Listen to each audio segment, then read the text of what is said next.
درود خضرا یہ اولیاء اللہ کے اکثر معمول میں رہا ہے، بے شمار اولیاء نے اسے پڑھا ہے۔ خاص کر حضرت میاں شیر محمد صاحب شرک پوری رحمۃ اللہ علیہ عارف کامل کے بارے میں بیان کیا جاتا ہے کہ آپ یہ درود کثرت سے پڑھا کرتے تھے اور اپنے مریدین کو بھی یہی درود شریف پڑھنے کی تلقین فرمایا کرتے تھے، کیونکہ یہ درود الفاظ کے لحاظ سے مختصر ہے مگر معنی کے لحاظ سے جامع ہے۔ اس درود کا پڑھنے والا حضور اکرم صلی اللہ علیہ وآلہ وسلم کا محبوب غلام بن جاتا ہے اور دین و دنیا میں اسے کسی چیز کی کمی نہیں رہتی اور سکون قلب کی دولت سے مالا مال ہو جاتا ہے۔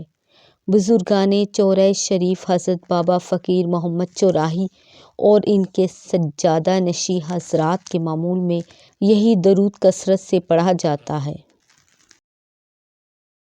پیارے دوستو، مزید اس طرح کی ویڈیوز دیکھنے کے لیے چینل کو سبسکرائب کریں۔ برائے مہربانی ویڈیو پسند آئے تو لائک اور شیئر کریں۔ جزاک اللہ۔